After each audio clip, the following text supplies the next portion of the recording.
Suleiman, Saturday. how's your week, bro? My week was very good. Thank you for asking. So the highlight of my week, boys, was a show that I started watching recently. The show is called This Is Us. Has anyone seen it? Nah, I've heard of it, but I've never seen it. Amazon Prime. The plot. Okay, I don't want to give away too much because I highly recommend that both of you check it out. Because for me, I'm gonna make a bold statement. It's the best show I've ever seen. Man, It's the best show I've ever seen. And the reason why I say that is because it's the only show, where I've got like, okay, it's a bit of context. So it's about the family, it's about family dynamics, and it's about one big family that have unique kind of complexities and unique issues that are going on with each of the family members. It's beautifully produced, like it's crazy. And I have never seen anything depict family life in such a way as that show. Do you know what I mean? Like it's crazy. And there was one episode where I actually, man shed a tear in it. I'm not gonna lie to you. It was that deep. Down. That's a big thing, innit? Because I don't usually do that. Nothing. obviously, nothing man wrong with like that. me, don't cry. Is it me? I'm not really on them. I'm not like, that's not really my nah, listen, disclaimer.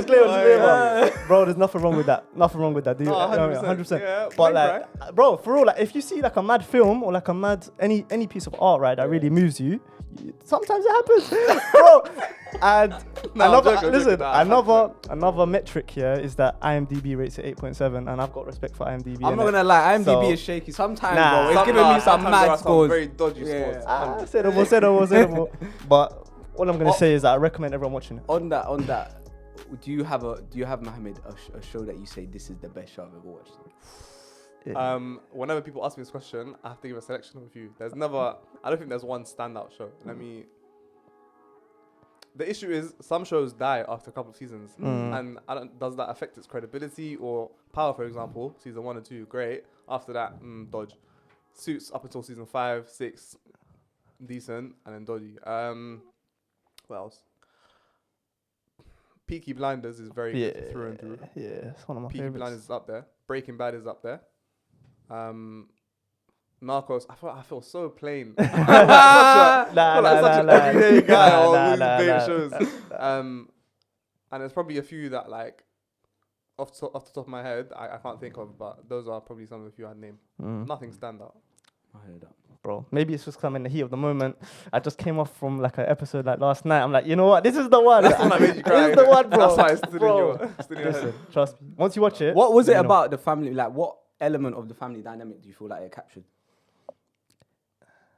If there's one thing that you could say. For me, it's just like you can feel empathetic towards every character on the show. Like, there's not one character that's the good guy, one character that's the evil guy. All of them do things that you might not respect, but you see why they've done it, and you empathize with everyone on the show. It's very difficult to do. Yeah. It's like the number one skill in life, right? You know what I mean? Like, just to be able to empathize. So I think it teaches you those life lessons, which is mad. On that point, I'm reading a book right now by a guy called Gabriel Cruz, I want to say, yeah. He went to Queen Mary, he studied English language, and he wrote a book about his time at university, but also being on the roads, basically, and growing up in South Kilburn. And I think he's 30 years old now, so he's kind of looking back and recounting his time at uni. And he's like, part of being on the roads for him was like going on a lot of moves, like robbery, theft, all of that kind of stuff that you can kind of imagine, yeah? And one thing I rate about the book is that even while you're reading him recounting all of those experiences, there's a part of you that still kind of empathizes with him, even as he's telling you the madnesses that he's going to do in all of the detail. And I think I agree with you, like, to be able to capture the wholeness of a human being in art is a mad skill. Especially in writing, to be fair. Yeah. In the book as well. I'm just not a book guy. Never have been. Like, I've dabbled in it, but reading's never really been my thing. It's something I'm trying to develop. But to be able to do that and entice people and make someone visualize that is such a powerful skill, man. 100%. That's why I'm more of a film person. I'm a visual guy. So if I see it, there's Life of Pi. I don't know if you. I've seen that. Yeah. So Life of Pi was one of my. We had like reading lists back in school, and then obviously, for people who haven't seen it, the plot, like, there's flashbacks from when he's a kid and now, and it switches back and forth. In the book, there's no indication of when it flashes back. So one paragraph will be his current day, and the next paragraph he'll be 10 years old. And I'm just like, what's happening here? I was so confused. Got like a quarter of the way through the book. I was like, I can't do this. I watched the film 2 years later, and I was like, so this is what's happening. Bro, I read Harry Potter and the Chamber of Secrets the same page every year, bro. That same one page, I'd read it every week, bro. Because I'd be like, what happened again? Let me just start from the beginning, bro. Same page, bro. Whole year 6. Harry Potter, you have to do that though. Harry Potter's I've watched all the films, but I ain't read the books. waiting series. But yeah, man, we were speaking to you, Mohamed, but we haven't really introduced you, innit? So this guy, another very, don't do that. Mohamed is definitely someone that Suleiman and I have been very excited to have this conversation with. Yeah, we're just very lucky to have him with us and just get into this. Have you met? So, Mohamed, how's your week? Alhamdulillah, bro. First of all, thank you for having me. Very, very humbled as well. Like, you asked me to be here. Some of the guests you've had in the past have been serious, mashallah. So humbled to be in the company of yourselves and them. My week's been good, alhamdulillah. I told you before, but first set of essays have finished. Crazy hectic period for me, like 2 months of just complete grind. So literally a week ago was my last deadline. Since then, foot off the gas completely, except for a few days where I was like helping some other people's stuff. What did I do? It's just been really binging TV shows. Line of Duty, like I said. Also 8.7 on IMDb. 8.7. So, we'll talk about best show ever. No, I'm joking. Only watched the first season. What else? TV shows, films. There's some seriously good films out there, man. Yeah. What's the one that comes to mind? White Men Can't Jump. Okay. Is that a comedy? That's like, Yeah, it's a comedy, but it's old school. Yeah. Like 80s or 90s. Yeah. And Sudan gets a shout out, so there's I always swear, that scene bro. happens, it's like one like 10-second scene. Whenever it happens, I'm like, yes, Nice. Sudan. And yeah, just helping other people with case studies as well. Some people are applying for internships, coming up, consulting stuff. So helping them. Do I need to explain that? No, go ahead, bro. Yeah. So we're just helping them get through those. But very, very foot off the gas week. Yeah. And then next week we go again. Yeah. Some of my friends say, man, we go again. Let's start at the start. I mean, let's get into your story and let's begin at the beginning. So, what's your earliest memory growing up, and like where did you tell us a bit about your background? I was waiting for this question. And I was trying to think of it. And I can't. My memory is terrible. But from the beginning, I was born here. My family moved here in like a couple years before I was born, or maybe the year I was born. I can't remember. So I was the only one in my family who was born here. Grew up. We started off in East London, but moved. So I don't remember that part of I was like 1 to move from East London to where my family lives now, which is Edgware Road, Maida Vale, whatever that area you want to call. And that's basically all I know. That home is all I've ever known. Nice little 3-bedroom flat. Does the job. Listen. I already know what my question is now, bro. For the listener out there, but that for some reason never been to Edgware Road. How would you describe Edgware Road to them? What is Edgware Road? Because I've heard a lot about it. You know what I mean? It's an iconic road. If you tell most people Edgware Road, they think shisha automatically. Yeah. Everyone's like, oh, Arab Central, this, that, and other, shisha, which for some parts of the road is an accurate description. I'm not gonna lie. To me, it's just. Because I live just off it, I live just off the hype. My area is a bit more quiet, like there's not much going on. There's a little market down the road, which is our local market called Church Street. And then you can just get to everywhere. So you can get to like the Marble Arch side, you can get to the Kilburn part of Edgware Road. And we're kind of in the middle. So it's not as crazy as some people make out to be for me. Just because of where I live on it. Do you know how I know Edgware Road's on another level? Yeah. One time I needed to print something off for my mum. Yeah. And I was Googling, and bro, it was like 1 a.m. in it, so nothing. Bro, I was Googling, yeah. I was like Googling 24-hour caps. Bro, the only one is in Edgware Road. Bro, that's so man trekked all the way to Edgware Road, to print off like 3 pieces of paper, and bro, this NAC was popping, bro. It's like it was in the mid 12 p.m. or so. It was popping. I was like, this pre-pandemic 24/7 Edgware Road is always alive, always alive, which. I don't really like that, to be fair. It doesn't affect me because, like I said, I'm in the quiet area. But it's just a bit of a hype sometimes. Having said that, I don't think my parents could have picked a better place. Location-wise, central London, zone 1, like close to everything. Convenience. But yeah, so grew up there. Earliest memory, there's obviously birthdays and stuff. I think the biggest like impactful memory is I was in primary school. I must have been in like in reception maybe.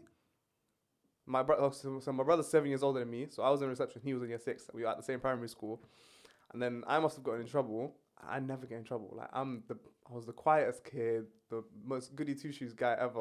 Like I just did my work and nothing else. I must have got in trouble, and then to the extent where the deputy head got involved, I was shook for my life. At reception, I didn't know left from right, basically. What do you do as a kid? You go to your brother. I ran to the playground and they split like the upper years and lower years, so I shouldn't have been there. Ran to the playground, and my brother saw me. I think I must have been like crying or panicking. He was like, "What's wrong? Da, da, da." I was like, I can't remember what exactly happened. I was like, da, da, da. Miss Rice, her name was Miss Rice.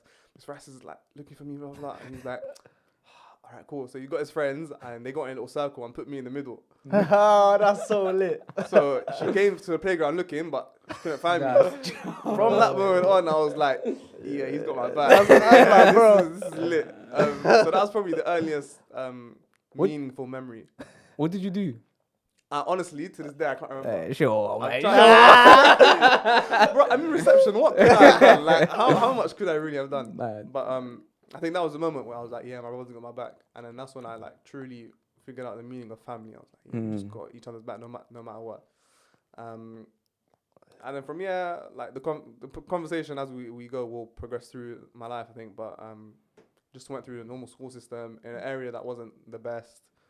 Schools weren't the best. So I just tried to excel in my grades. Books were like always number one to this day. Like, I saw it as the only way out because I wasn't going to be an athlete.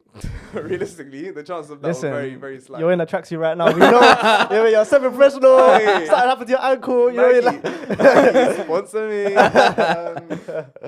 So yeah, just gone through life, tried to focus on books, tried to figure out careers, what I want to do, the usual. And long story short, that's where I am now, and then hopefully going back into the world of work in September. Inshallah. Let's touch on that topic. So I think for all of us, at one point in our life, we must have thought that education was the way out. Like, it's something that we might have believed or definitely heard from someone. To what extent do we agree with that statement right now?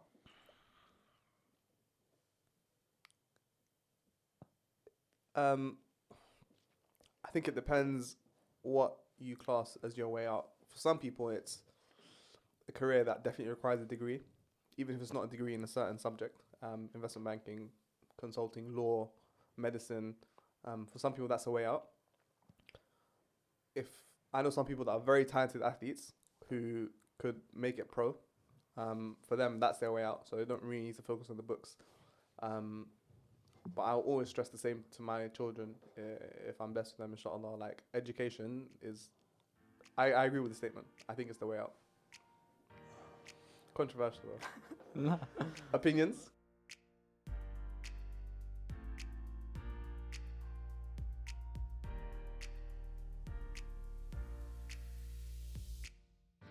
Yeah, is it a way out? I would just think about what it means to say out, innit? Like, out to where and from where.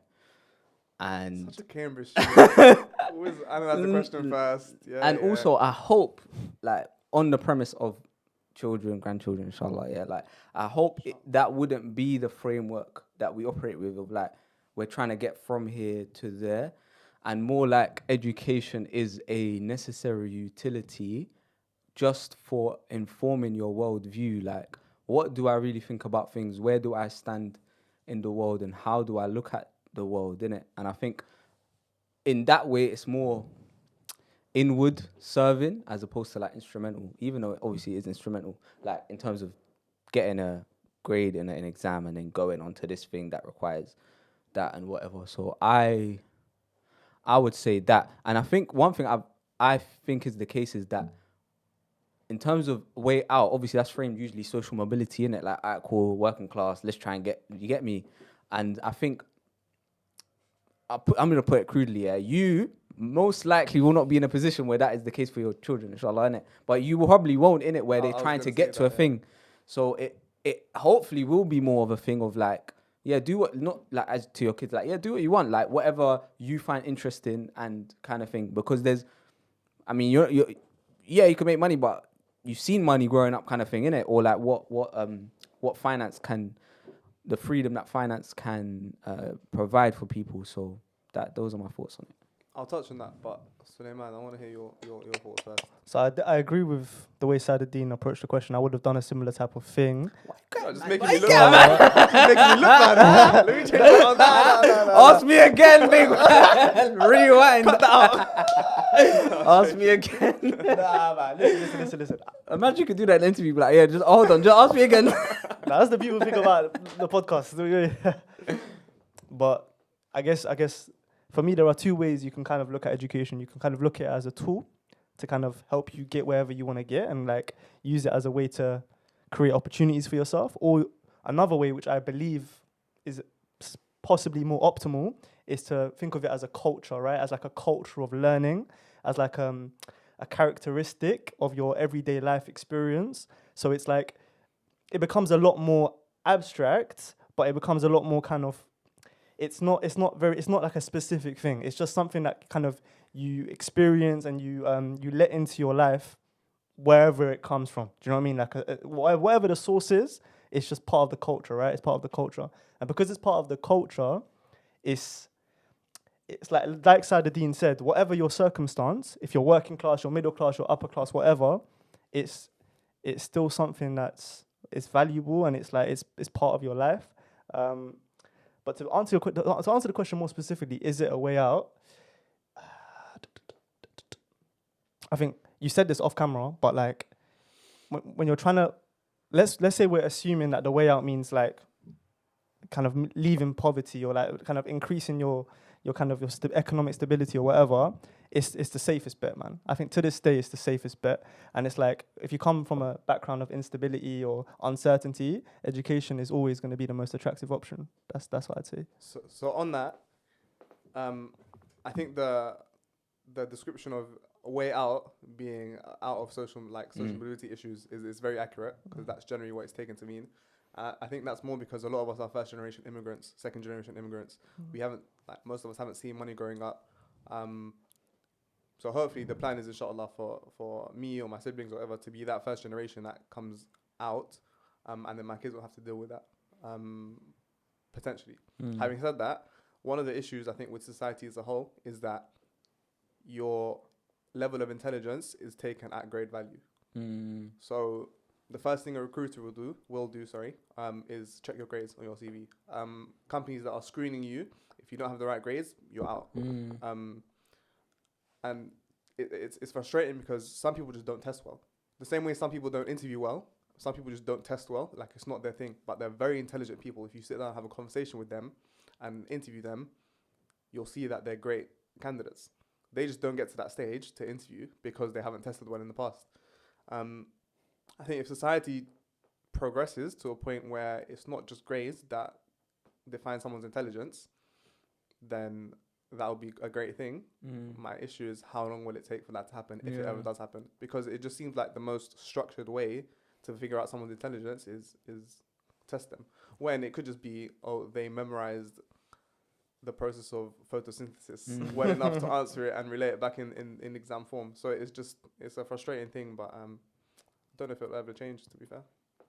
What are the different types of intelligence? So like obviously there's no one definition in it. So when you say someone can be intelligent but they might not have the credentials, like in what way are they intelligent, or like what are the different ways someone can be intelligent based on your experiences? There's being able to think on your feet, which is one. I'm talking like the non-generic, apart from like just being able to revise from a book and answer questions. Being able to think on your feet. Emotional intelligence is very, very key, especially in a world where you're client-facing, which is a lot of the business world right now. Think on your feet, emotional intelligence. And I think aside from emotional intelligence, but on that tangent, just people skills, like being able to communicate well, is also a sign of intelligence. And communicate well means knowing when to respond and when to listen, how to listen, as well as the obvious, like speaking well in a well-mannered way to the different people. Being able to change your speech and your tone as well is very key. So when we're having this conversation, we can talk however. But funny story, I was at home one day, this was ages ago. My brother and I were talking, and then one of us said in it to the other, or both of us maybe said in it. And my dad was there. He was like, Mohammed, it's not in it, isn't it? Yeah. I was like, yeah, Baba, I know, but like, I'm not gonna say in it. I can change my speech to match the context or the environment that I'm in.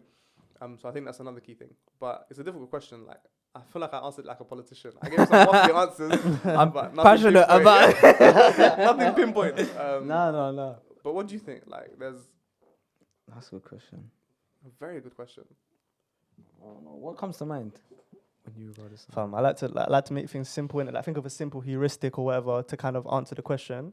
So if I was to give a very simple, basic answer, like I'd split it up into two things. So I'd say emotional intelligence and then like kind of logic and reason and kind of like the more technical stuff. So I think that's a very neat binary, innit? Like, so if you're good with the logical things and the logical problems, and you can break down a problem, all of those processes involved, and that's one particular skill.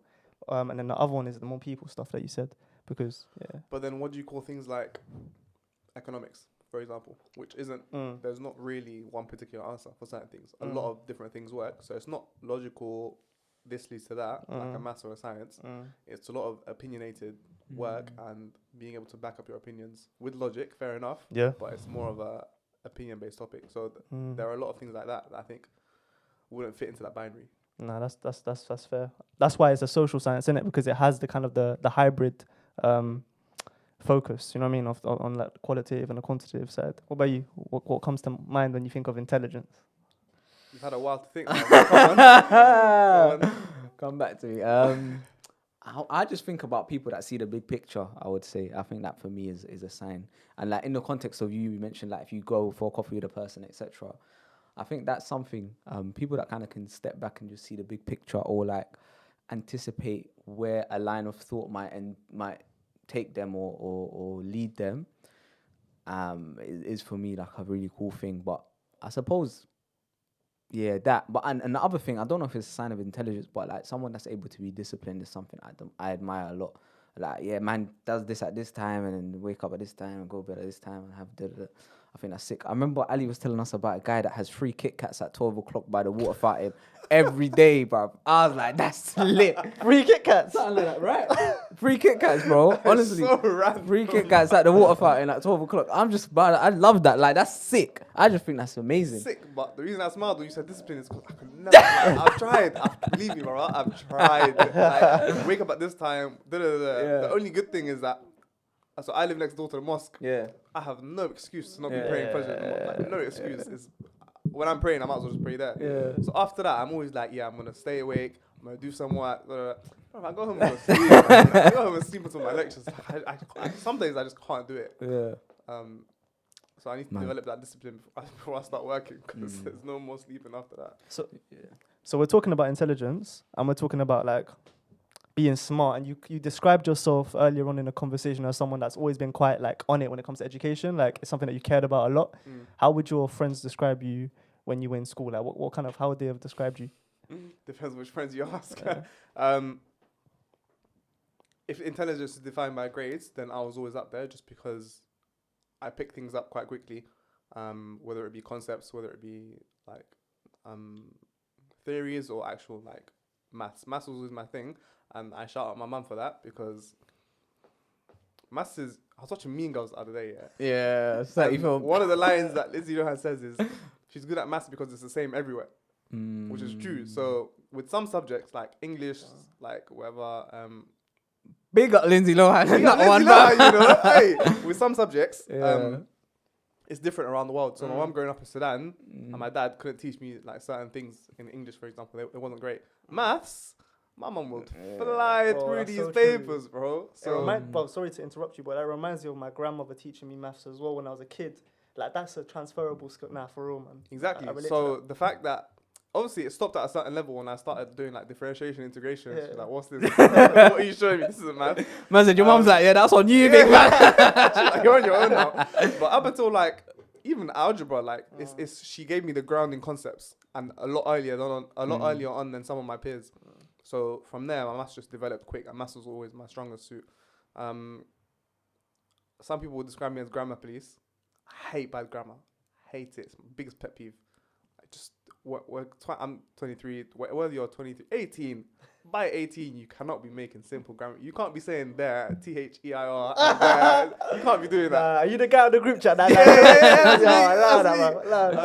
But I've gotten asterisks. better though. Yeah, I've gotten better. I leave it sometimes now. Yeah. But you can tell when it's a typo, when it's a mistake.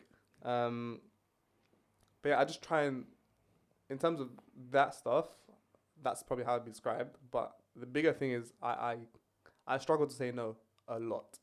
Like if someone asks me for help, I'll probably find a way to do it. The first time I said no was very recently to something.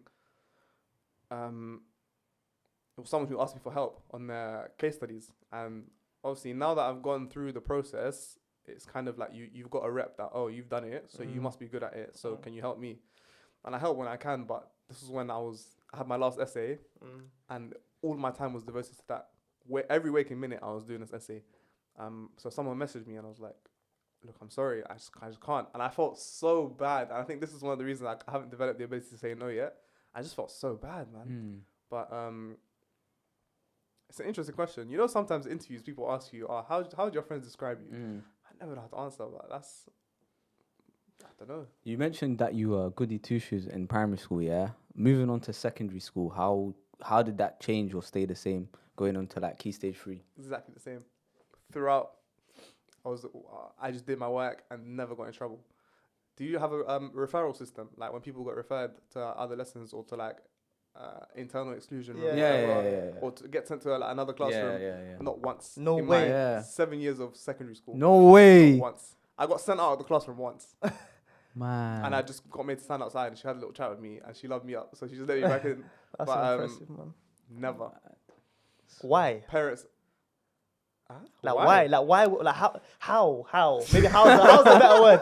Because Mate, I think that question it says more about you than Mohamed, bro. nah, bro. What's that? What's that? How, bro? what do you mean? Nah, bro.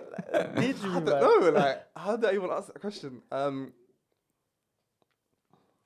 Maybe at the start I was more scared of getting in trouble, and then as I developed relationships with my teachers, I knew how they operated. I knew how everyone worked. I knew what they liked and what didn't like. I knew what triggered them. But once you develop that relationship with your teachers and you do it early on, they're not going to send you out. Even if I do something outrageous, which I still didn't do. Like I literally was so well behaved. Even if I did something mad outrageous, the worst that would happen was I would get sent out of the classroom. Like, it's not that deep. So was this like a conscious thing? Like, alright, cool, I'm stepping into class, let me pattern up. Or was it? Did it get to a point where you're just not on? This is just how you are, basically. Yeah, I was just never on any longness. Okay. Never.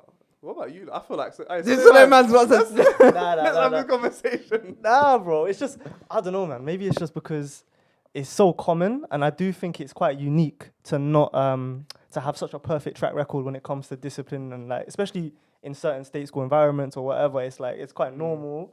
So maybe I'm just projecting. surprised. You know, I'm projecting. I'm projecting. Whatever the word I is. think it was a fitting in with the crowd thing as well. I never felt the need to fit in with the crowd. Yeah. So like there was one day, secondary school was so dumb thinking back on it. Yeah, there was one time where an event went around on Facebook, and it was like everyone in school just put your heads down at 12 o'clock for no reason at all. Just put your heads on the table. Yeah. Like when the pips go off, the bell, we call them the pips. When they go off, just put your heads down. It was one dumb sixth former. You did it. Not dumb if he's watching this, but he's terrible at basketball, so we'll leave it like that. And then next day, 12 o'clock, 98% of the class put their heads down. I was thinking, you lot have got to be kidding me, bruv. Like sheep, the lot of you. Oh yeah, sheep, all of you. What a mess. It was funny, I'm not gonna lie, but the teacher bagged out. She was like, what's going on? But yeah, it was just like I never felt the need to fit in with the crowd. Did you go to the same sixth form as secondary school? Which is a big decision. there were other like potential choices. My GCSEs were good enough to get me into most schools, thankfully. And I was considering Woodhouse, which is a reputable college, obviously. Marylebone Sixth Form, which is also very good. So there are a couple of options, but in the end, I just didn't. I just stuck to my guns. Stayed where I was. I think maybe it was more. I felt comfortable with the environment. I knew the teachers. They knew me. Like, we knew what needs to work. And a few of my good friends who are quite successful now, mashallah, they all stayed as well. So I knew that I would be in good stead when I was going through the process of exam revision. A lot of it is due to competition as well.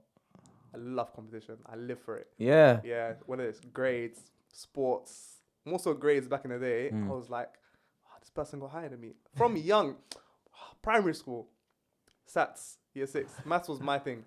Don't talk to me when it comes to maths. You're not on my level. that's how it was. Yeah. To a point, my mom at one point was like, Mohammed, do you cheat in your maths exam? I was like, Mom, me. Like, so this guy, we won't name names. He probably won't see this, but we won't name names. I was always like 98, 99, and the school was crazy. They would put us in rank order. They would line us up in assembly. No way. By your grades. That's some private school stuff. Nuts. Yeah. But looking back at the time, I was like, oh, this is fun, because I was always either 1 or 2. Okay. Looking back on it, that's crazy. Little kids, 10, 11 years old. Yeah. Imagine the people at the end. Back. The guy at the back of the all queue the way is back. stressed, bro. Anyways, I was always either 1 or 2. And then one time, I must have had a bad exam, and I got like 90. Look at me, a bad exam. I got like 90, but for me, it was a bad exam. And then said person got 97 or something, and he got to the top. I felt offended. It's like, this guy, of all people to top me, this guy not having it. I got like 100 for the next four mocks. You know what that was, I bro? was like, I was burning. So from young, competition's just been driving me. Yeah. You're just punching him in his back in the cube. Little bun. Don't get comfortable there. You're whispering in his ear like. This is a one-off. I'm a coffee. So yeah, I don't think I knew how much competition affected me until like a few years ago. I was like, this is a bit toxic. But yeah, what drives you lot? What drives you? Big question, but like,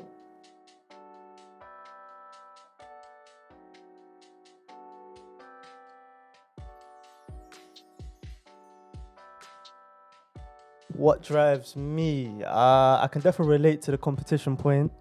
Very competitive as a even today, bro. Let me not lie to you. Like, I'm still competitive today. You know what I mean? Like, nothing's changed. No evolution. I don't know what it is though. Like, I think, I don't know. Maybe you just feel some sense of validation. You start feeling like that part of your identity. It's like there's probably a lot of negatives associated with being that competitive. But for me, it was a very positive thing because it led to positive outcomes. Do you know what I mean? Like if you do well in an exam, or you do well in a sports match, or you do well in any sort of competition, like even FIFA. I think FIFA is like the micro example, innit? Like, I'm not very good at FIFA, but like to this day, I don't like losing. It's just like the worst feeling. Do you know what I mean? Like it really gets under your skin in a different type of way. But yeah, man, I don't even know what drives me today. It's such a big question. Do you know what I mean? huge question. It's a massive question. Quite a peak of me to ask. No. But it's an important question, though. It's an important question. And I think if you know what drives you today, you're in such a sick position. That's exactly why. Because if you know what drives you, then you can use that knowledge to kind of push you to do things that you want to do in life. Do you know what I mean? But I don't know, man. What do you think drives you? He's been stroking his ear. That's it. I don't know. I can definitely say that I don't think I'm competitive.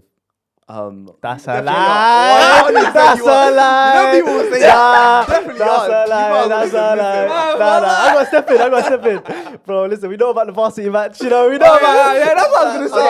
Hold on. I don't Disclaimer. think I'm competitive generally. I think in football I'm competitive because I feel like in most of the things I do, my success or someone else's success they're not tied in it. So it's not like the better you do or the better I do, there's a difference. But with football, like in sports, it is by definition, if you win, I lose, innit? Yeah. So I feel like I'm competitive, and also because I care about football, like I'm into it as a craft, innit? Like, and so I think I'm competitive in that position. But it's funny because let's say I haven't played football in 3 months, like something like the coronavirus time, and I go back and I'm on the pitch. Like, there's that part of me that that doesn't really exist outside of the football pitch. You know, like, oh, what you doing? Like, shouting, whatever. You get me? Like, you know how it's on the football pitch, yeah? So there's a lot of that which I don't really feel anywhere else, to be honest, which is why I say I don't think I'm competitive. Generally, because I just feel like if I focus on what I'm trying to do and do my thing, then it'll be like, that's it, innit? The rest, cool, innit? Yeah. And what's the most hurtful moment? Just sorry to cut you off. What's the most hurtful footballing moment you've got? Hurtful. Career? That's a good question, but I probably got bear, bro. I got bear. No, I got bear in basketball as well, but there's a couple that stand out. There was one game that I remember in my career, yeah. I walked away thinking I might never play basketball again. It was that bad. That bad. Chip on your shoulder. Let's chat to me, bro. To this day. So our school was never great at basketball until me. Until you came. Until Until you came. Man said LeBron came to the Lakers and everything changed. And the rest is history. So my school was bottom every year. I come true. For those who didn't hear it, until me and a couple of friends in my year, because I was just a role player. But there's one guy called Ahmed, my boy to this day. Shout out to him. He basically carried us. He averaged like triple doubles, 40 points a game, ridiculous, yeah. So then we got to year 11, and our school had never like gotten a reputation for basketball. Until then, they put us into the national tournament, the National Basketball League, and then we got to like the last 16 in the country. Mad. Ridiculous. That's crazy. All of this guy's back. Like he carried us mad, yeah. So we are thinking, we might get to if we get to the Elite 8, that's sick. Like we just got to win one more game. That's the whole country? Yeah, the country. We got one more game, and then we get to the Final Fours. And the Final Fours is like a residential tournament, played between the 4 teams. Crazy, yeah. So we got to the Sweet 16, which is what it's called, and then Ahmed gets injured. Oh, he got injured a couple games before, but he was like playing through the injury, but he got to the point where he just couldn't play this game, innit? So we're on the pitch, on the court, sorry, and he's on the bench, like basically helping the coach out. He tries to play a couple minutes, but it doesn't work. And then we're playing Wimbledon College. I remember the team, bro. I've heard of that college. And then my job is everyone's got a defensive assignment, and my job is to guard this kid, innit? This little scrawny kid, like any guy, it shouldn't have been an issue. They start playing, boom, he comes off like, I don't want to get too technical, but he comes off a screen or like a block and hits a free in my face, hits it. We go down, we can't score. Next play comes down, they get him open, and I'm chasing, like trying to catch up. He hits another free. Next play, 3 plays in a row, comes down, hits a 3. I'm like, and that's your guy. You're supposed to be on him. That's on me. Like all of those shots are on me. It doesn't matter what else is happening. I should be stopping him, innit? And I was like, after every shot, I was like, yeah, I got this. No, I still got this. To the point where we had to switch. Like I just couldn't. And it wasn't because of him. It was because they were so good at getting him open, and he would just hit the shots. So we needed someone longer to like guard him. But I still had to guard him for most of the game. And I think I lost us the game, to be fair. That hurts. After that game, I was like, I might not play this sport ever again. It was that bad. Like when you're 16 and you've just potentially stopped your team from getting to the last 8 in the country, it's a burden, man. But anyway, that's one of the stories that you might have asked about. Nah, man. Yeah, you painted that well, bro. I feel like I'm in there with you, man. What happened to Ahmed? I want to know what happened to. What's he on? Does he been play? carrying injuries, bro. He definitely could have gone pro. 100,000% could have gone pro if he didn't have as many injuries as he did. Like he's not the tallest, not the strongest, but I've never seen anyone play with so much heart. Really? In my life. Bro, it sounds like Kobe Bryant, bro. That's crazy. Bro, this guy. It felt like playing with Kobe Bryant. Really? Shout out Kobe. But yeah, man. My boy to this day though. Like, we're still talking all the time. We've got a group chat, talking about basketball, non-basketball. That's mad. I can just imagine him like being injured and all of the players like, bro, are you sure? Like, are you sure, bro? Like, is there anything we can do? I looked at him at one point and I was like, bro, are you sure you can? We were struggling. Injuries are the peakest thing. Like one of the peakest things in the world, man. Because like when you're 16, 17, 18, I can just imagine that you have a whole idea of what the world's going to look like, what the next 10 to 20 years of your life are going to look like. And then for just one moment, everything changes. It's really as extreme as that, innit? Yeah. What comes to mind is not necessarily a defeat per se, but I remember when I was in 9 or 10. I was on trial for Chelsea, yeah. And at this point, Hold before on. this year, You don't just drop that and Nah, move on, bruv. but it's a trial. But before this So year, you're a baller. bro. MashaAllah. All right, cool. Sorry. But before this year, I like. It's funny, innit? You know the saying "big fish, small pond." Yeah, that was me. Like I'm like, bro, no one's on my level at football. Yeah, but obviously that's got a lot to do with where you're playing, where you're going to play. When I went to this club, yeah, it opened up a world to me. Like, and Chelsea are kind of renowned to be like the best club at producing young talent, innit? And I saw brothers that like have come from France at 16. They bought them for like $500,000, and they've got his dad a job. Like he's that good, innit? A guy called Jeremy Boga. People like Ruben Loftus-Cheek and Lewis Baker were in. They were the people that they were playing. They wanted Barcelona wanted them. You know, like mad, like bro, basically exposed me to a level of talent. I'm like. Mad. Like, it was the first time I ever felt like, rah, mad thing. You know, like, you start scratching your head, innit? I'm like, bro, like, this is mad. And you know, what's the word? Like, sometimes there's a saying of like, the heat, like, the moment gets to you, you're like, this is mad. You just kind of get intimidated by how grand everything is, innit? And I remember, so I didn't get offered a place, yeah. So I remember the director of football kind of getting us all together, and I feel like, getting us all together and being like, guys, I'm sure this was a good experience, but we're not gonna offer you a place, innit? And I remember that at that point I was like, mad, like, football's a big world out here, innit? And it was like every day you play football for 6 hours, and for me that was like a turning point in that, like, the idea of perspective and like how hard you'd have to work. Because I never really worked hard, innit? I was like, yeah, man's calm, I can kick ball, do man. That's all you need. These men were working mad hard, playing football every day. And I remember speaking to Suleiman about a friend of mine, Yassin, who went on to play professional football, yeah? Played for Newcastle, he got signed, and then went to a series of other clubs after that.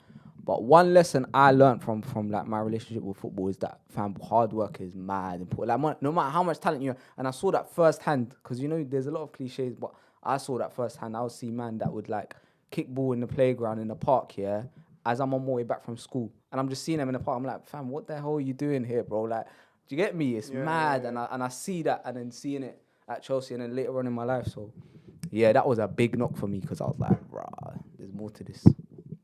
Yeah, but these success stories that you see, like, obviously football, I see it from a basketball perspective, just because that's the sport I know and I'm growing up with. Like, I know some people who work extremely hard. I have a guy who coached me, a friend of mine, and he was coaching his youngest brother as well. He's like a year below me, so we would train together, me, him, Ahmed, whatever. But it was him and Ahmed basically who would train together, and they were by far and away better than all of us, like the rest of us, by a long way. So they had access to a court. They would literally be training at 7 a.m., come back, train in the evening. And that's not, like, for the US, that's normal, isn't it? Bruv, the US, people go train before school, go to school, have a weight session at 12, have another shooting session at, like, after school at 3:30, and then go and get shots up in the evening at, like, 9 o'clock. I'm thinking, bruv, don't you do anything else? Like, but they don't, because they're trying to get to the league, like the NBA. For America, that's normal. For here, it's not normal, bro. Because courts are expensive. You don't get court time. If you do, like, there aren't that many coaches who are that sick. There's only a few in England I can name off the top of my head. So hard work is crazy important, man. Yeah. But I feel like sports is always a good way to make you see the bigger picture. Like, the odds are so small. So small. Bro, so like, other than being a basketballer, when you were, let's say, 15, 16, 17, what was your idea of what you wanted to be? Like, who you wanted to become, like, career-wise? Like, where did you see yourself? I did not have a Scooby, brother. I did not know at all. I was like... I feel like I should say BCG. No, we'll cut that out. I didn't even know what BCG was. BCG. I didn't even know what it was. I didn't know about consulting. I didn't even know... 16 is like when I started to get introduced to the world of finance and investment banking. My brother was like, "Oh, you're capable. Like, why don't you think about investment banking?" And I was like, "Okay." Started to get an interest in economics in general as a whole, but I never really had. You know, some people are like, "I wanted to do this since I was the age of 5." Never really was a thing for me, man. My parents had ideas, obviously, as all ethnic parents and non-ethnic parents do. Oh, we want you to do this, want you to do that. It's always, I don't know if it's the same for like, I'm gonna group it, but Asian. I'm gonna group it for Asian parents, but for like a lot of African people, it's either, and Sudanese in general, doctor, lawyer, engineer, pilot. I don't know where pilot comes from. I don't know where pilot comes from, but it's just there, innit? Pilot would be. I wanted to be a pilot for a hot sec, bro. You know when you start so googling sick. stuff, that's when you know it's proper. I start googling how to be a pilot, bro. You know the ones there. The wiki answers. Yeah, you use some mad 5 like steps. long steps. What, Quora? Have you ever about got on training Quora? rules, But it asks you to bro. sign in. I'm like, save. I don't care. The answer's not that important, bro. Oh my days, Yeah, bro. Quora's mad still. But yeah, I never really started thinking about it until like Okay. just before uni. Hmm. That's when I got very serious. But it got very serious very quickly Mm. because I was like, okay, I need to make it out. Like my family can't be living like this our whole life. It's like, alhamdulillah, we were chilling, we're good. But like, I don't want everyone to live like this. I want to get us out of the hood. So let's talk about that transition from to transition into university. What like how like looking back at your undergrad now, how would you describe it, and how would you think like the you that started undergrad compares with the you that left after that BA? Boy, that's a big question, you know. So going into uni, my A levels weren't the best, innit? So I didn't get the uni I wanted to go to. I got an offer from Bristol. My insurance was Nottingham, missed them both.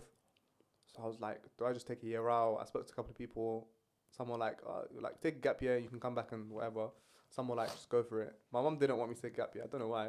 I think she just wanted to get me like get it over and done with. So I went to SOAS. Very, very unique experience. I think the me that started was a bit more.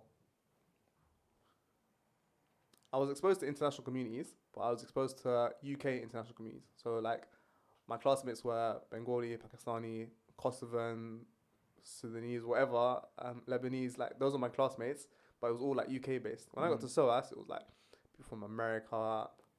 One boy's from Armenia. There were from some UK ones. One's from Nigeria. It's like just all over the place.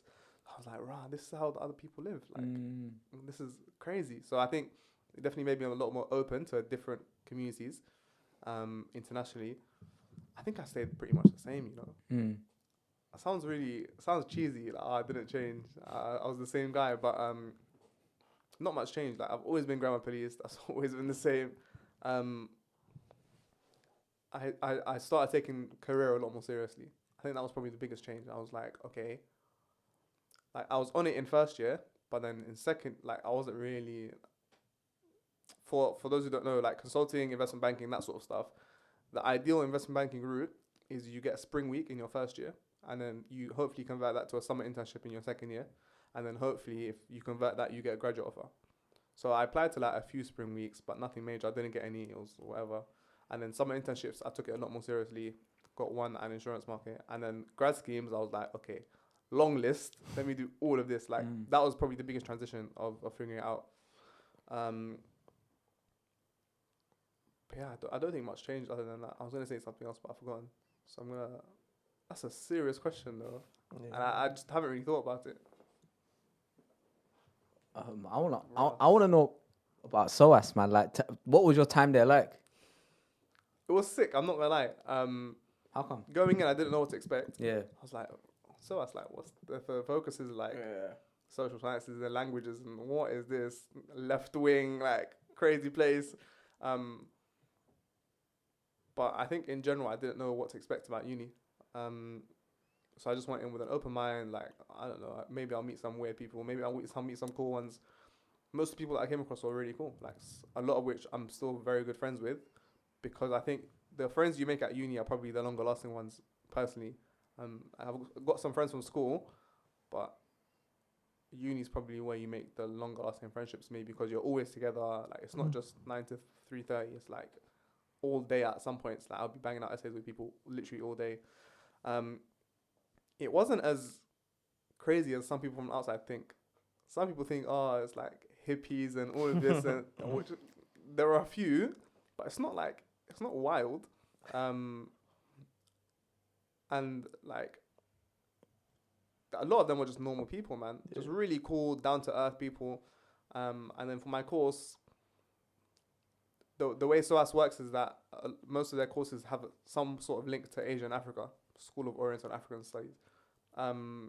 So we got the core concepts for economics, for example. You get the core concepts of the degree, but then they wouldn't focus as much on the core stuff. They'd focus more on how it links to development and Asia and Africa and what other theorists have said. So that's probably the bigger thing. But it's a lot different from Cambridge, I imagine, because what's Cambridge like, man? I don't think you have spoken about this. You study here. What do you mean? Like? No. Doing a master's here is different than doing undergrad and having the whole experience and seeing the colleges. Like I don't think you might have been asked, but what's Cambridge really like? Bro, I think you know what, we discussed it in one of our recent episodes. No. No. Come on, bro. You're BCG now, innit? You got your busy guy. I think one of the ways that I think Saadadeen described it, which I agree, is that it can feel like it's like academics is really important. Do you know what I mean? Like it's so important. It's like it's one of those points. It's one of those things that kind of often comes up in conversation when you're speaking to other people at the uni, and I think that could potentially be a point of difference from other student experiences. It's not every single conversation like, how's your essay coming along? Yeah. How's your reading? Are you ready for your supo? Like those are the questions that come up very often. And I think it's because it's an intense place. You know what I mean? 8 weeks, you do a lot of work, and it's like it becomes your entire life. And then once you leave, then you take a breath, and you're like, cool. Gotta get ready for the next 8 weeks in a few months' time. It's a very good way to put it as well. Because I don't think I got asked once throughout my whole career, are you ready for this tutorial? No one cares if you're ready or not. You're ready. If you haven't done the readings, you can waffle your way through it. It's not an issue. Here, a supervision, like there are only certain ones you could probably waffle. And very few at that. So it's an interesting experience. I wonder how all of us are gonna look back at this time in a few years. You know what I mean? Like. Yeah, but I don't know, man. Things are crazy right now in the world.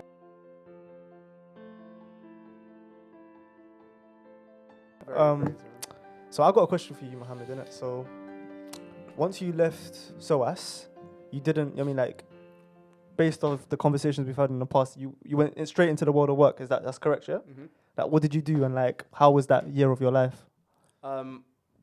So I went into the fast stream, which is the civil services, like, I'm going to call it their graduate program. They don't officially say that, but it's kind of that. They call it more of a leadership program.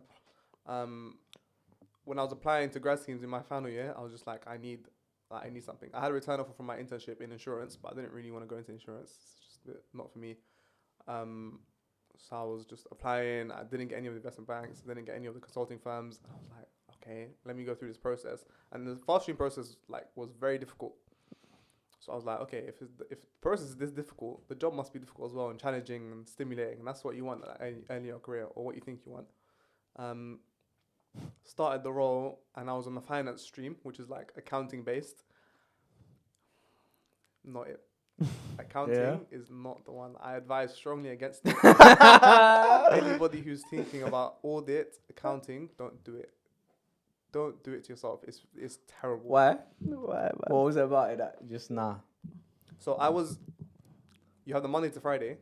I was studying 2 days a week, like at a college, and then doing 5 days worth of actual work in the 3 days. It was like crazy intense. The issue for me with accounting is it was boring and difficult. If it was one or the other, you can find a way through it. Like if it was difficult but fun, okay, cool. And if it was boring but it was a breeze, like fine. It was both. That combination is dangerous. At points, I was just like, what am I like? Why am I doing this? And then I had a serious conversation with a couple of my friends and myself. I was just like, okay, this qualification is 3 years. After that, I'll be a qualified accountant and I'll be on good money. But do I want to be an accountant for the rest of my life? Like, no. So I was like, okay, I've got a big decision to make. Do I leave early? It was a 3-year program. I think I left 10 months in. Like, do I leave early and pursue something else that would contribute to my later career, or do I just grind it out? And like some of my friends, like big respect to them, they can just grind it out because they know like it's good money afterwards and like stable career. I was just like, I'd rather not do that. I'd rather not waste the time. So I left having gotten an offer from a consulting firm. but it was a networking thing. Like one of my friends had an older sister who was a consultant at this place, and then she got me the assessment center, did the assessment center, and then got the offer. And the reason was, I think I was like working backwards. So the end goal was a major strategy consulting firm that deals with economic development in certain countries. So I think I said this to you last time. Last time you were here. My aim in life is to, one, be in a job that impacts people in a positive manner, like all around the world. Because if you're not having impact on people, what's the point, basically, of doing that job? And the other aspect is I want to make some money doing it as well. Like I don't want to be on however much money a year, like struggling, living paycheck to paycheck. It's not a great life. So the solution at this point in life, at least, is a major strategy consulting firm. To get that, because I had gone to SOAS, which wasn't a target uni, fast stream wasn't consulting experience. I needed some sort of consulting experience, and it was just because I was working backwards. I was like, okay, what do I need to do? Like, what steps do I need to take in order to give myself the best possible chance? So this seemed like the best possible route at the time. And then I took a summer off to travel. I went to Malaysia. Oh, Malaysia, the tracksuit story. I got to Malaysian airport. I was in a tracksuit and I felt like a footballer, innit? With the Louis bag tucked under your armpit. Yeah, I got a Louis. It was a small bag. Oh, you had one as well. Yeah. With the sunglasses. I was waiting for my baggage. I went alone by myself in a tracksuit, and then these people were looking at me. And then came over to me like, "Do you play basketball?" I really so bad, bro. Quarterfinals. I could see someone reaching for a pen. They must have asked. And I was like, "No, I don't." Man said you should have been like, I should have been like, yeah, or even, I'm here to try out for a team. But yeah, so I went to Malaysia and then went to Spain for the first time with some friends. That was sick. I went to Lebanon with one of my best friends. That was sick. And then started the second job. At a consulting firm, and then throughout then I was like, I want to go back into academia. Working life isn't for me yet. Let me go back, but I'll only go back if it's at certain institutions, Cambridge of which being one. And then it was just the whole process of, okay, I've got an offer from Cambridge now, but it's a lot of money. I'm not going to take out another loan, so if I don't get a scholarship, it's not really feasible. Alhamdulillah, I managed to get a scholarship. So after that, my life's always been, okay, I've got this. What's next? And I've come to terms with it, but it's a bit annoying because it's like I need a break, or I just need to slow down a bit. I don't want to always be thinking what's next. And it's something I think I need to work on, most definitely. So what was next? Consulting applications again, grad schemes all over again. I was thinking, not this again, man. I've done 3 cycles of these. But yeah, alhamdulillah, I got as you know, a BCG offer, and now it's a bit less of what's next. But when I start, it's going to be, okay, I need to get promoted. It's going to come back again. So for now, I'm a bit more chill. And yeah, that's the key thing, I think. And I don't want to waffle, but someone once told me, and this piece of advice will always carry on with me. I mentioned this last week. Your early 20s, nobody knows what they're doing. However much they front or stunt, no one knows what they want to do in life. And even if they think they do, they might start a job and hate it. So even your early 20s, mid 20s, it's just finding your feet, figuring. I was of the opinion that you need to figure things out or try things out in order to figure out what you want to do. And I've tried a couple of things out now. I've tried further academia. I've tried civil service, public sector. I've tried private sector, and I feel like strategy consulting. So I feel like I found the niche. When I start, ask me in a year, I might be saying, listen, this is not for me. I'm just gonna get out soon. But yeah, you just need to try different things, and that's the best piece of advice I could give to anyone. But yeah, careers are so many. Consulting in particular, and IB, it's a lot of people of ethnic minorities, one, don't know that these careers exist. 2, don't know that it can be a path to a very successful career, even if not in consulting. The exit opportunities are serious. Some people that have gone into these firms and left, it's just wild where they are now. And 3, don't think they're capable of getting there. And that's one of the things. That's one of the things I admire about Team Upside. Is it's starting to make people realize that no, they can get to these places. You can get to Oxbridge. Why not? After that, the next step is no, you can get to these tier 1, tier 2 consulting firms. Why not? Like, but I think it needs to be stressed a lot more that people from a younger age have these aspirations. They're like, no, you can do it. Like, it's feasible. People have done it before you. People continue to do it after you. So why not try it? Kind of thing. One thing you said earlier in the conversation is that you wanted the type of job that would allow you to make an impact to people globally, right? And in your degree, you've studied international economics, you've studied international kind of politics, whatever. So, like, what is the big picture? Like, if you could, like, I know you probably don't have an answer to this question because it's the biggest question of all, right? But like, if there was one thing that you wanted to achieve with this new career that you're about to go into, like, what is that one big thing that you'd love to kind of like be your career purpose? Do you know what I mean? In terms of in your professional life, like, what's that big goal?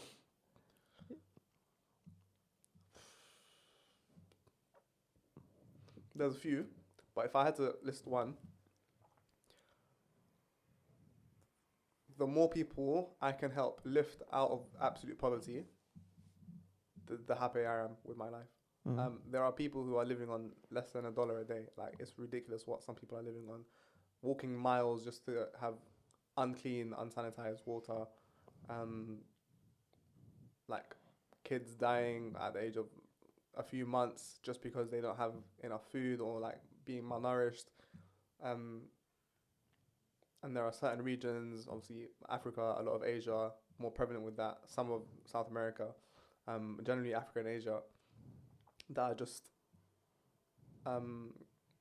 they're more highly affected by it. So a lot of it is due to the government's policies in certain countries. A lot of it is due to the managing and handling of finances, handling of aid payments that are given to them. And then that's where the consulting firms come in of like, look, this is what you need to change. Or this is what you need to upgrade in order to get better at doing whatever. Your technology needs to improve.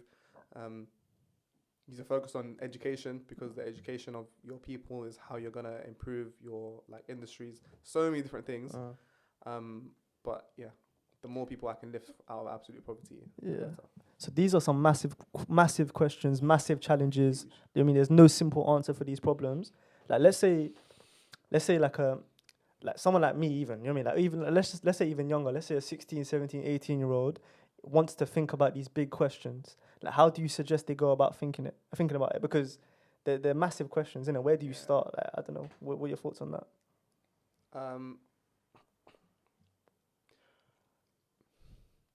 I think you have to figure out what interests you first, because there are a lot of different routes. Like, politics is heavily involved, economics is heavily involved, there's a huge sociology aspect to economics. Psychology, health is also heavily involved. There are so many different routes to be able to help. You have to figure out which one interests you the most. For me, it was economics, just because I was like, okay, how does this money work? How does the aid work? Like, where are the differences, and why are different people like struggling, or different governments struggling? And politics. So my initial degree application was economics and politics, because both of them are like intertwined. And I was like, okay, I need a bit of both, but I focused on economics for those reasons.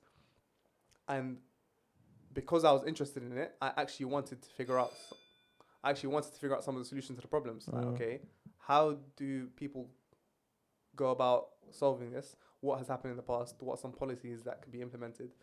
So I think the interest is key. And then once you found your interest, you just have to, I'm going to sound like a lecturer, you have to do wider reading, but you have to read about the topics, man. Whether it be through uni and your reading list, or like actual out of genuine interest. Like, I've got some books that people have gifted me that are sick, like Dead Aid, I think that's by Dambisa Moyo. Jeffrey Sachs has some books on poverty. Like, just read about it, because there are so many different theories. And then when you come to form an opinion, or you don't even need to form an opinion to an extent, you can just have knowledge of different things that have worked in different places or haven't worked. And then now I can apply that more confidently in a job, where if our client is the government of said country, let me not name a country, and they're like, oh, we need to fix our foreign investment, we're not getting enough foreign investment. I could be like, okay, this is why you're not getting enough foreign investment. You need to fix this first, and then everything else will flow. So I think find your niche first, find your interest, and then from there figure out if you're interested in health, do medicine. You could do medical work abroad. easier said than done because medicine's hard to get into. But you get the gist. Like, find your interest first for sure.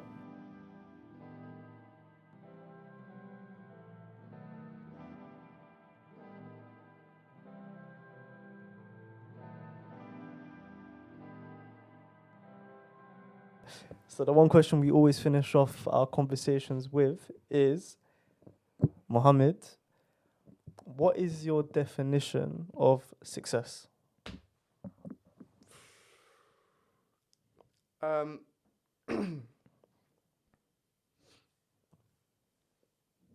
There's definitely an income aspect for sure. Like I've had income goals, or like, oh, by this age I want to be on this, which is toxic, very, very non-advisable. I don't advise it to anyone, but there's definitely income aspects, and there's probably certain amounts of money that I'd want to be on by certain points, just because my family set me up in a position to succeed in that sense. They gave me the tools, I just need to use them. So there's an income aspect.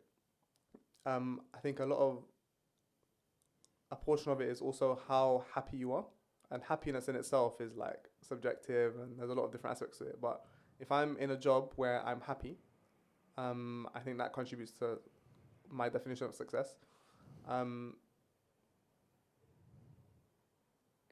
then I think how close I am to my actual goals. Like within reason, when you're entry level at a consulting firm, there's only so much you can do to like ask to get put on certain projects. Sometimes it's just you're gonna get put where you're gonna get put. Once you get down the line, you can start like moving towards, okay, I want to do this, and this is my chosen piece of expertise. So for me, it'll be like impacting people's lives, economic development. Let me work on these projects.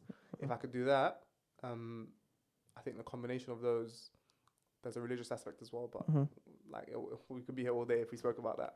A combination of those four that I've mentioned, in short, probably defines my view of success. What is the religious aspect? Are we gonna get deep?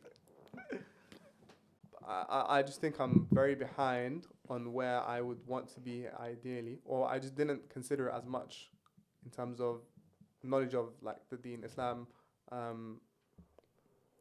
like memorization of the Quran, knowing different things just about now, or like the Day of Judgment or whatever, when we die, what happens, and just all of these things, like the knowledge. I think I'm very behind on it personally to where I would want to be. So like part of success for me is being able to know that and just be ready. This is gonna sound mad deep. Be ready to die. We could die at any moment. And I think I've realized that more and more as I've gone throughout life. Like I've seen people die. We've all seen people die like at very young ages. I had a family friend very close to me recently who passed away, and like they're just all wake up calls. Like it could be anyone next. So yeah, without getting too deep, there's just a lot of things that I want to catch up on or progress a lot faster than they have done in the past for me. Yeah, I'm just excited to come back here in a couple of years' time and see where we are.